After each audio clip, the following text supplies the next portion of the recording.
Alrighty, what up, you guys? I'm Bryson Smith. And I'm Javin, and this is Etcetera. Yes, we're here. It's awesome. Ralph, come on, get... Ralph is the greatest listener in the world. I didn't know that.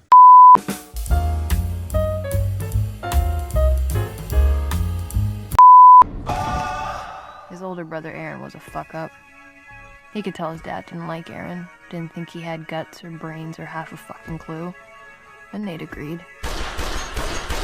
He didn't talk to his dad that much, but they didn't need to. They had a good relationship. He didn't like his mother either. She was weak and a pushover. Plus, she didn't take care of herself.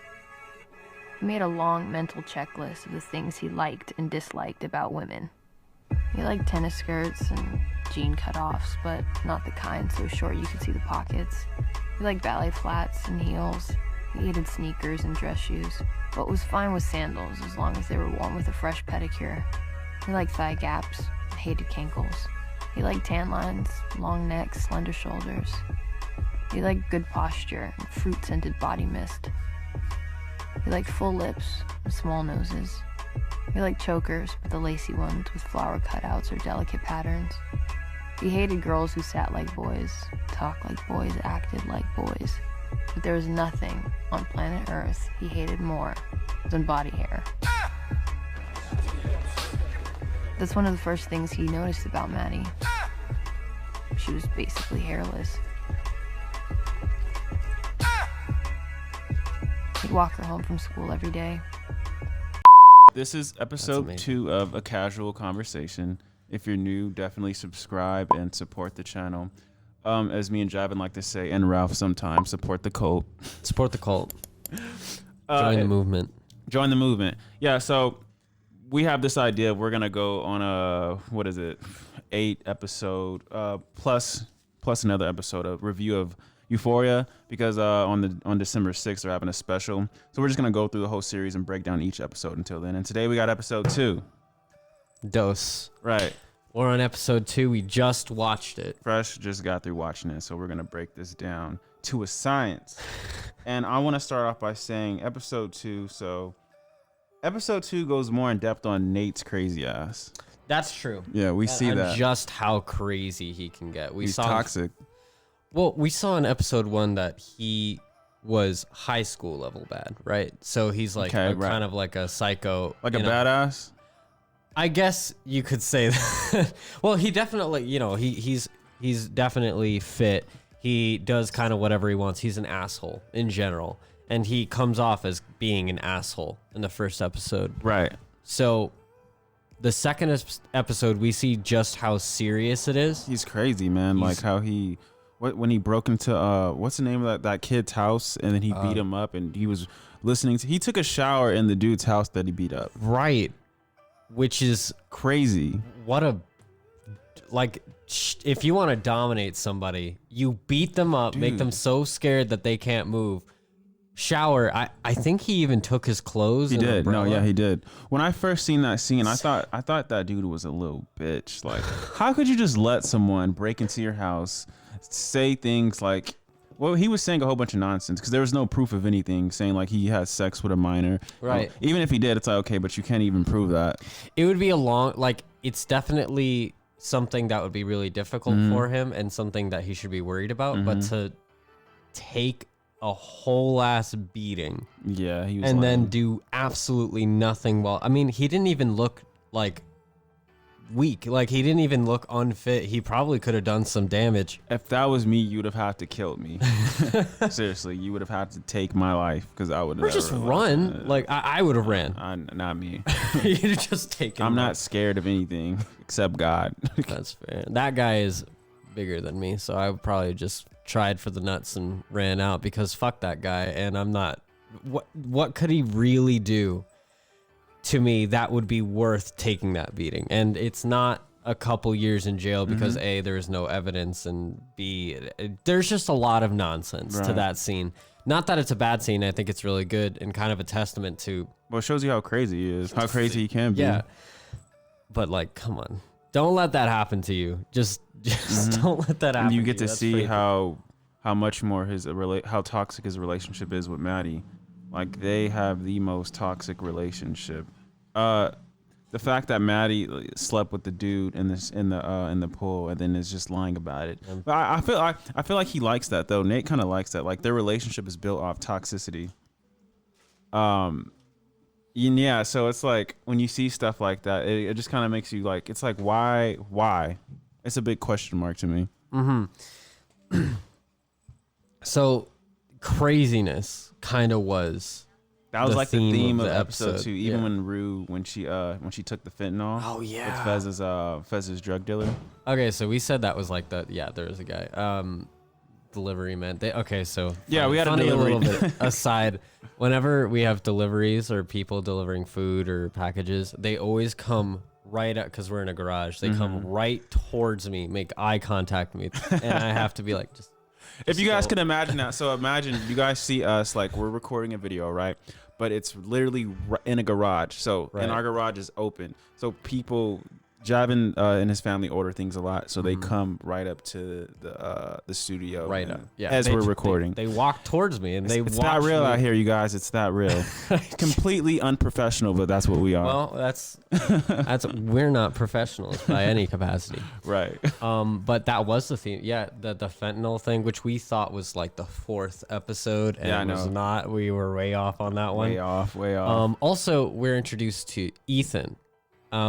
Ethan. Oh, Cat's love interest. Lover boy. I like seeing all the edits and stuff with them too on Instagram and YouTube. It's cute. They're cute. I actually really I ship them pretty hard. Yeah, so we see them meet for the first time, and that's cool. And then as the series goes on, you see how that unfolds and whatnot. But I think them two, I like them two together. Well, I just recognize that's a character, like a character that's important to the story that's introduced in the 2nd episode, not the 1st one. So I'm on the lookout for what characters are introduced later on, as opposed to earlier. Because we thought everyone was introduced in the 1st episode in our last video, which I'll put right here. But yeah. So crazy, right? Everyone's been crazy. Cat's life exploded and got a little bit crazy. Nate went fucking crazy. The fentanyl thing was crazy. Like most things that happened to people was disarray, just things getting more and more complicated for them. Right. And Nate was just the embodiment of that. Jesus Christ, he's and skilled at it too. He's a skilled kind of crazy, and that's unsettling to me. Well, he's used to that. That's not what he does. He's a drug dealer. He's used to that environment. No, I mean Nate. Oh, I'm tripping. I was thinking Fez when you said Nate. I'm an idiot. Nate, what about him? He's crazy. He's crazy, but he's like skilled at it. That's yeah. You see, out. Right. You see how he was stalking, homeboy throughout the day and whatnot, even in the rain. I'm like, and even with texting Jules throughout the episode. Yeah. And if you know where that's going, I would never, me personally, would never have to, like, he's doing that out of spite. He's doing that to cause harm to her. He wants her to feel bad about herself eventually. And I just feel like that's so lame to be in that headspace, to be texting someone basically to manipulate them and whatnot. Right. Like, I just feel like that's lame. Nate's toxic as hell. He's toxic. He's the worst. Okay, so let's kind of break it down then. Mm-hmm. So we think the theme of the episode is just insanity, like things getting more and more complicated for the characters. So Nate, he does all this. Do you think that's normal in the sense that do you even think most high schoolers are capable of that? I don't think so. I think Nate is a rare case, given his background. I mean, his dad is also toxic. And I would say he has a decent relationship with his dad. I mean, it's unhealthy. We see that later on, but they have some sort of relationship. And I feel like it just trickles down from the father to the son. Yeah. And I don't think most teens are like that at all. When I was a teenager, I knew people like that, but I wouldn't say most teens are like that. So he's kind of, so for the show, right? The idea of the show is to make characters relatable, kind of flesh them out, and make them their own type of character. For example, Rue. We all know Rue, not to the same extent, obviously, but we all know some aspect of her. Right. And then all of these characters in a similar fashion. But then Nate, I feel like he's a little bit different in that regard. Why? Because we all know a Nate for sure, but not all at once. he in totality is like so much more than I think most of us have experienced. And tell me if I'm wrong. Like, if you've met somebody who's exactly like him, please tell me, because that seems to me to be like fucking crazy. I've never experienced anything like that. I've never met anyone who is that level of dedicated to their craziness. He was a stock. You met somebody. That's what when I was saying, and I said this in the first one. I was like, I know people like this. Yeah, they're crazy. You know somebody who'd break into somebody's apartment and beat the shit out of them using blackmail. I know someone who's broken into people's homes, who's done crazy shit, who's robbed people. I stand corrected. This show is flawless. It's perfect. Yes, it's perfect. That's why we're doing a 8-9 part series on it. That's true. Okay. Yeah, yo. So yeah, if you want to just talk about Nate and how crazy he is, that's a real person. That's a real person. Wow. At least in my life. Much. So let's talk about Kat, her experience, because she had a bit of an arc in this one. Yo. So she experienced essentially the equivalent of slut shaming, where she got slut shamed, which really sucks, and don't do it. But specifically, a video was spoilers. You should know this. They know what they're getting into at this point. She specifically has a video of her having sex released by the person who was having sex with her. The person who was having sex with her took a video while she wasn't looking. She was getting that vitamin D. Am I being too jokey, fool? What do you think, Ralph? Ralph is like, yo, y'all crazy as hell. Just let me out of this garage. He's like, yo, Cat's crazy. He's seen the episode with us. He knows what's going on. Yeah. By the way, Ralph is just made an Instagram, so we're gonna have that in the description. So shout out to our boy Ralph and follow him. He says he's the greatest listener in the world. So I believe it. He goes by what was your name again, Ralph? I think it's Ralph the God Goat or something like that. The Goat God? Goat God, one of those. God, yeah. He's I like his stuff. He's really chill. He's been friends with us for a while now. But yeah, Kat, she had that video released, and she was like feeling really bad about that in school. It was going all around, and she was like trying to fix. She started to try to what was she trying to do? Like say it was a lie and whatnot. Damage control. She took control of the narrative and said, "No, that's not me." Which is kind of like what I'm so bad with names. The other girl, Nate's girlfriend, Maddie. She also did a similar thing where she said she blacked out at the party. Okay, yeah. Okay, right. Yeah. Yeah, so she kind of took control of that narrative. They just have two completely different personalities, though. They do. Like, Maddie's like a straight up, like, I guess you would say a bad bitch. And Kat eventually kind of turns into that later on in the series. I feel like Maddie, she cares, but she doesn't care at the same time. Like, she'll cover it up, but if it comes down to it, she'll be like, okay, so what, I fucked him. What are you going to do about it? You going to fight me for it? Yeah, like, she's that kind of personality, whereas with Kat, it's like, no one can know about this. Yeah, no one can see, yeah.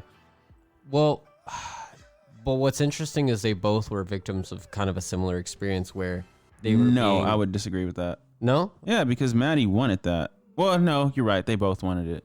Yeah.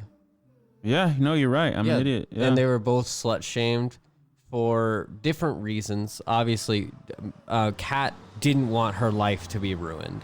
While with Maddie, she just didn't want Nate to go crazy. Yeah. That's really it. Yeah. She wanted to get him jealous, but she knows how crazy he can get. So she was doing damage control. But both sides come from that toxic masculinity where these... Toxic masculinity. Yeah. You brought this up in our last episode. I honestly don't agree with the whole toxic masculinity. This is kind of going off topic a little bit. Yes, there's toxic men. Yes, there's toxic women. I think both are equally as toxic. I just think with men, they're more, what's the word I'm looking for? Like, they don't feel like they have to hide anything when they're toxic. It's just all out in the open. I see what you're saying. I think society is really trying to. We're going way off topic. I'm down. This is relevant. It ties into the show. I was gonna say I think society is really trying to feminize men as a whole and emasculate them. Wow. Yes, there is toxic men, and yes, there is toxic women. So the idea of like toxic masculinity, I don't really agree with that. Wow. I have to disagree with Bryson. I knew he was. Sorry, I don't mean. Agree to disagree. Yeah, agree to disagree. I just think that no, actually, I don't even disagree with you. I just think that toxic masculinity has led to a lot more damage to people's lives than toxic femininity. I don't even deny its existence. Toxic females and toxic. There's a way to be a female that is toxic, and I mean that as a gender. Same with the man too. Yeah, exactly the same. But toxic masculinity is way more dangerous in today's society than I would just femininity. I would just go as to say like that person is toxic, or because not every man is toxic, not every man is That's toxic. not the idea. I think it just sucks to put it on the whole gender. Like, don't be like this. I mean, women. I mean, you can be a masculine man and not be toxic. Women are. We're going way off topic. Well, okay. I was actually gonna relate this back. Okay. I don't actually think it's saying that McKay. Wait, can I finish my thought? No, I absolutely. say? Yeah, I was gonna say. Yeah, women are attracted to masculine men. Obviously, the non-toxic one. And masculine men are attracted to feminine women. Now, yes, there can be toxic femininity. But yeah, that's what I wanted to say. That's fair. And we see like, so going back to Euphoria, Nate and his father are both toxic. Yeah. And clearly we see that throughout the series. And not just episode 2, that's throughout the series. so in my mind, that toxic mentality is also heavily associated with, let me change the rhetoric here.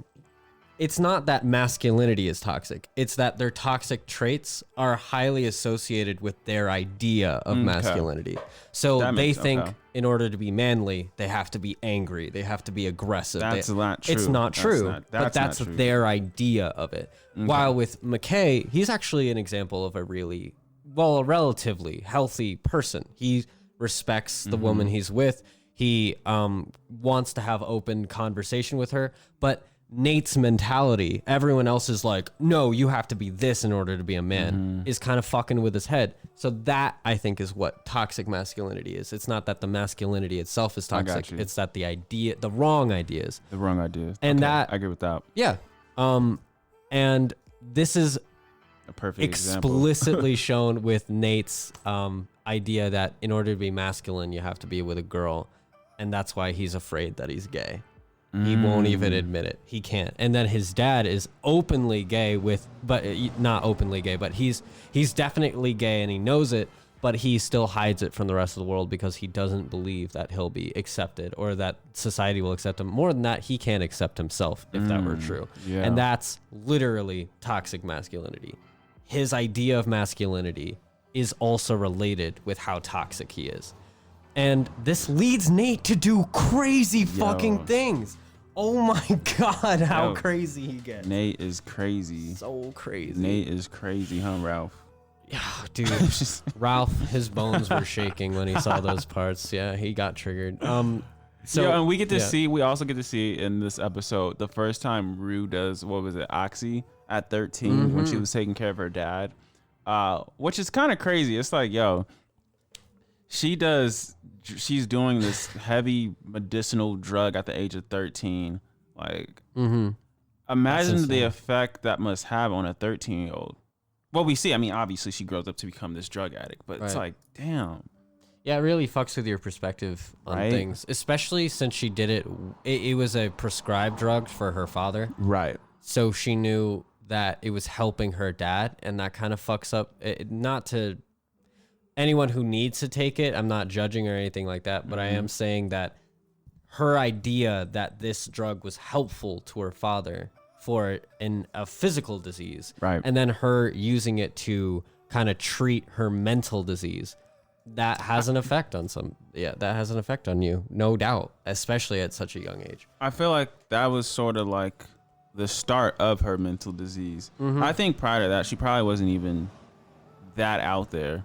Or maybe she was. Maybe she already was by then. She was suffering. Was that the earliest? I think that was the earliest we've seen her do a drug. Yes. Throughout the show. But that's not the earliest we've seen her like suffering. She was suffering from a very young age of like OCD. Yeah, you're right. Anxiety. And that just not untreatable, by the way. You need drugs, or even then, even if you use drugs, you don't need them you don't need them at a constant rate to treat that illness. But she connected drugs with treatment, and the way she deals and copes with her issues is drugs. And that's how she saw her dad deal with, not to the same extent but he had a bunch of pills. He had that a lot helped of his pills. physical illness. She used it to treat her mental illness, and now that's how she copes. That is the only way she thinks she can reasonably cope. And she's used to being in that.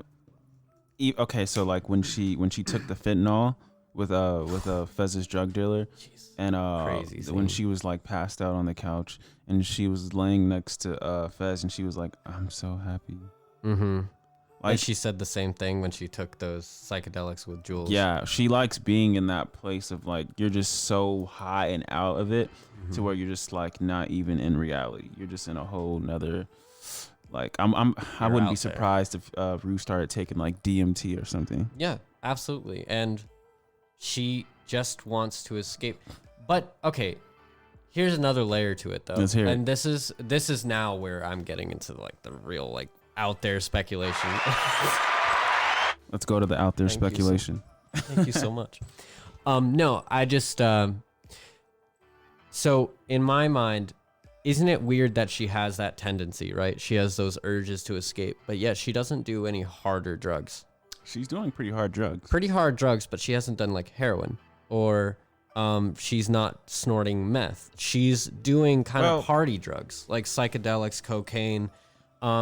Those are all good drugs. Good, like I mean, do drugs, I kids. sound the craziest right now. Find your drug. Those are all good drugs. Well, what I was saying is those are all drugs that get you there. No, they do. Fast too. Yeah. But And not only that, I want to say that we see her going to her drug dealer. I didn't see any heroin when he was selling her drugs. No, I'm pretty sure if he she had had. it, she would. She seems like she's buying whatever in front of her face. Right now, that's in front of her face. This is what I got to work with. I'm going to get this. If someone had those more harsh drugs, I completely see her buying those. you're probably right, actually. Yeah, Fez she's a is drug probably addict. the only reason she's not doing Literally. that harder stuff And because then- he doesn't even buy it. Exactly, because remember in that scene where, what did the drug dealer said, I got this, and he was like, I'm not, Fez is like, I don't want fuck that with shit that. because too many people are dying. If he had that, I'm pretty sure Rue would be purchasing it. He flushed it down the toilet. Yeah. He flushed down the fentanyl he bought. He didn't even want to. That Fez, I know he's Fez not a is great dope. person because he's dope, definitely though. contributed to a lot of people suffering, but he's so cool. Like he's so nice and he's so there for. I can't help but to like him. I like the scene in the party where he was like, what? Oh, that's later on. I'm not even gonna say it. Okay. So, I can't believe it's been 21 minutes already, or Yeah. 22. So I guess what we're saying, in the end, with Kat and Maddie, I just kind of want to go back to that for a second. Okay. They are suffering from slut shaming, which is a product of a patriarchal. I don't think Type- slut shaming is ever gonna change. I actually don't agree. I think it actually Really? is changing right now. However, I do think it'll change where it is. Does that make sense? I don't think it'll be so much when Like I feel like there's always gonna be teenage boys doing that to teenage girls in high school. That's what I'm saying. Like, yes. oh, you effed who? Oh, you got it on camera. Yep, like that's just normal teenage boy shit. so sick of like, it. I'm that's so what tired of teenage it. kids, teenage guys do. I That is- agree. That's what I'm saying. I don't think that is never ever gonna change. I think that What do you if think? there was better sex education in this country, I truly, honestly believe all those toxic traits would go down. I don't think they'll disappear, Maybe. but I think it would change because, okay, McKay. I actually really, really, really like McKay as an example of how toxicity can affect somebody's mentality of perfectly healthy things. Okay. So he doesn't communicate to, it's terrible. I don't remember her name. I'm Wait, I'm you're dropping talking the about ball on McKay? this one. McKay's the one he's with. You talking about Kat? No, McKay's the black guy on the football Yeah, team. no, yeah, I and, know. and the one he's dating. Oh, what is her name? I know who you're talking about though. We'll get this. I swear to God. he is a representation to me of somebody who is genuinely good-hearted by nature, but he keeps getting these negative ideals stuffed into him by other people, others' expectations, which is high school. I mean, that's just going to happen. But I think that since that's the information he's getting, he's not getting any other kind of information. Like, nobody else in his life is telling him, oh, this is the healthy way to do this, and your feelings are valid, and this is how you should do things. He's getting this advice from a bunch of idiots who don't know what the fuck they're talking about, which is, again, high school. Do you know why it's high school? Because our sex education is garbage. It's literal garbage. They don't tell you anything realistic about relationships or sex or life. I know how that he does get information, and we see this later on in the series, but it's not the information that he needs to handle his relationship with his girlfriend, because he gets his own episode, and his dad is basically coaching him on you know, how he can be the best that he is as a football player and all that stuff. And his dad seemed like a really cool dad, helping him in as far as how he should be going about his career, not like his girlfriend and stuff like that and friends. Right. At least that's all they show in this. They show in the show. Yeah, and to be fair, doing that isn't a bad thing. Like you said, it seemed like a really solid dad. He just wasn't as involved, and this is a further episode, but he wasn't as involved with McKay's life as he could have been. And so McKay is a victim of this circumstance, and as a result, he doesn't handle it in a healthy way. And so, slut shaming, all of that, I think it comes from a poor sex education. What can we call that? Like teenagerism? Should we coin that? That whole what is it? Act teenagerism. Define it for me right now. Just like everything we're talking about. The boys talking about slut shaming and just that whole everything. Yeah, that's what teens do, though. That's true. What I'm saying. That they are a product of our society. So yeah, we're coining that today. I'm just coming up with BS teenagerism. Teenagerism is a collection. It's a condition you have when you play into the toxic traits that your peers. That's play it. into. He said it. I couldn't say it. That was it. Teenagerism. Teenagerism. Wow, that was a really good definition, Devin. Wow, thank you for doing that. So don't fall prey to teenagerism, because if you do, it'll affect the rest of your life. Whoever. If you're a teen watching, because I've looked at our stuff. No teens watch us. They're all like our age. Tell teens that that's what they're suffering. Yeah, I suffered from that. Jesus. Really? Of course. Oh my God. High school's the fucking worst. I did not suffer from teenagerism. I did. I was very insecure in high school. That's interesting. Yeah. I was always just Bryson. Like I see it. Yeah, I was never trying to do anything that wasn't me. I was like, I don't do that, so I'm not doing that. And if I did do something, it's because I wanted to do it, not because someone told me. That's really solid. Yeah.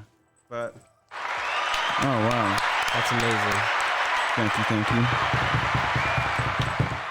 you. If you've liked what you've seen, definitely like and subscribe. Join the cult, we are going to be headed towards episode 3. On this Euphoria roller coaster we're going on. I'm excited. Yeah, I love this show. Yeah, we love this show. Ralph loves it.